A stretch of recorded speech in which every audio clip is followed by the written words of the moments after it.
Hey everyone, we've all heard the phrase born with a silver spoon. But what happens when that spoon is suddenly snatched away? Today we are diving deep into the psychological journey of what happens when a life of incredible privilege completely vanishes. I mean, it really does sound like something straight out of a movie, right? But what actually happens when that life of privilege just evaporates? Well, the answer tells us a whole lot about character, about upbringing, and honestly, what it really means to be prepared for the world. All right, so let's set the stage for this. This isn't just a bad day on the stock market. We're talking about a total, sudden, catastrophic loss of fortune. The safety net, the family connections, all the resources, poof, gone. Just for a second, really try to put yourself in those shoes. Imagine everything you've ever known. Every single assumption you've had about your life and your future is just flipped on its head. It is a terrifying thought. And that's exactly where this story begins.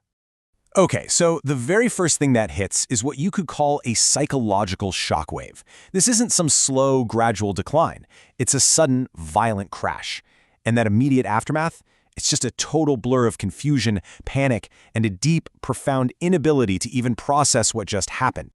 The first reaction, almost every single time, is just pure disbelief. The brain literally can't accept the new reality. There's this voice in their head just screaming, "How could this happen to me? No, this can't be real." It's a complete break from everything they've ever known. And right on the heels of that disbelief, boom, a massive identity crisis. I mean, think about it. If your entire life, your whole sense of self, has been tied to your wealth, who are you without it? This creates this intense, gnawing anxiety about how the world, especially their friends, now sees them. Their very identity is just shattered.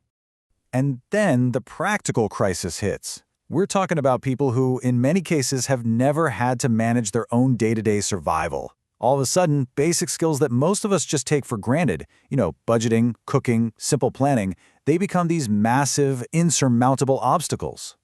So you see how this all comes together to create the perfect storm, right? They can't budget or save because they've never ever had to.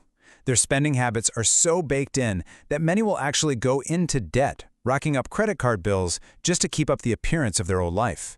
It's this wild mix of being practically helpless while being in total denial. So, once that initial shockwave starts to fade a little, we get to this really critical turning point. This is the crossroads. This is where a person's true character starts to shine through, and it sends them down one of a few very, very different paths. Now, it might not feel like a conscious choice in the moment, but it is a choice. Do you stand up and face this new harsh reality, or do you try to run from it? The answer to that one question basically defines everything that comes next.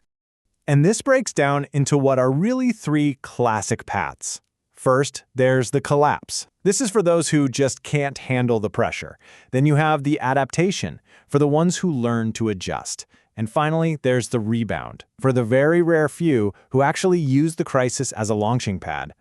Okay, let's look at this. The paths are all about mindset and action. The person on the collapse path, they're an escapist. They just give up, maybe turn to bad habits, or become totally dependent on other people. The adaptation type, though, they're pragmatic. They face reality, get their spending under control, find a job, and they learn and grow like crazy. And then you've got the rebound type. Wow. Their ambition is actually fueled by the failure. They leverage their old network, their education, and they rebuild, often ending up even bigger than before. So that leads to the big question, right? What decides which path someone takes? And it's so tempting to think it's about how much money they lost, but it's not. It's all about what they had on the inside long before the cash ever disappeared. See, here's the absolute key. Their ultimate fate isn't decided by their old bank statement, not at all. It's decided by three fundamental inner qualities. First up, resilience. It's really simple. Have they ever failed before? Have they ever been knocked down by life and had to get back up? If someone has never, ever had to overcome a real setback, they have zero emotional muscle for this kind of thing. They're incredibly fragile. Second, and this is so important, is practical life skills. We're talking about the absolute basics here.